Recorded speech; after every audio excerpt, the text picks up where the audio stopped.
આપના વિસ્તારના તાજા સમાચારો મેળવવા માટે TV92 ગુજરાત ન્યૂઝ ચેનલને સબસ્ક્રાઇબ કરી બેલ આઇકોન ઓન કરો।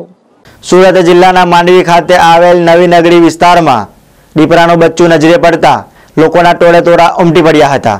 આખરે દીપડાના બચ્ચાને માંડવી વન વિભાગે કબજે કર્યું હતું। જોવા રિપોર્ટમાં।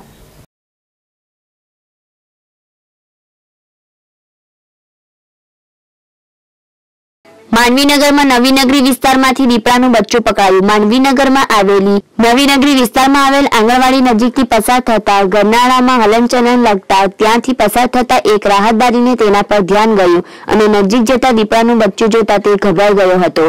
સદનસીબે બાજુમાં એક મોટું ટોપલું પડ્યું હતું, તે તાત્કાલિક તેના બચ્ચા પર મૂકી દીધો હતો જેથી તે ભાગી ન શકે। પ્રાપ્ત માહિતી અનુસાર માંડવી નવાપરામાં આંગણવાડીની બાજુમાંથી પસાર થતા ગરનાળામાં હલનચલન થતા તેમાં દીપડાના બચ્ચાને જોતા તેના પર મોટો ટોપલો મૂકી દીધો હતો જેથી તે ભાગી ન શકે અને તાત્કાલિક માંડવી જંગલ ખાતા વિભાગમાં જાણ કરવામાં આવી હતી। દીપડાનું બચ્ચું માનવ વિસ્તારની વચ્ચે જોઈ તે વિસ્તારના લોકોમાં ભયનું વાતાવરણ ઊભું થયું હતું। જો કે જંગલ ખાતાની ઓફિસમાં જાણ થતા RFO VN સુરમાએ તરત જ ગ્રાઉન્ડ ફોરેસ્ટ પીપલવાડા અનિલભાઈ પટેલ, વન રક્ષણ ધર્મેશભાઈ સિંધવ અને બીજા અન્ય 2 કર્મચારીઓ વિશાલસિંહ ગોહિલ અને નીતિનભાઈ ગામિતને મોકલ્યા હતા અને તેમણે સ્થળ પર જઈ દીપડાના બચ્ચાને કબજે લઈ માંડવી જંગલ ખાતાની ઓફિસ પર લઈ આવ્યા હતા અને ત્યારબાદ તેને સારવાર માટે માંડવી પશુ ચિકિત્સાલય કેન્દ્રમાં લઈ જઈ તેના સારવાર કરવામાં આવી હતી અને તેની માતા જ્યારે તે બચ્ચાને શોધતી તે સ્થળે આવે અને તેની પોતાને બચ્ચું જોવા ન મળે તો કોપાયમાન થઈ તે કોઈ પર હિંસક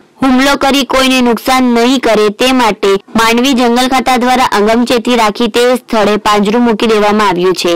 આમ જીવ દયા પ્રેમીઓ દ્વારા દીપડાના બચ્ચાને બચાવી લેવામાં આવ્યું હતું અને તે નાનકડા બચ્ચાને પોતાની માતા સાથે મેળવવા માટે તે માંડવી ફોરેસ્ટ વિભાગ સતત જહેમત કરે છે।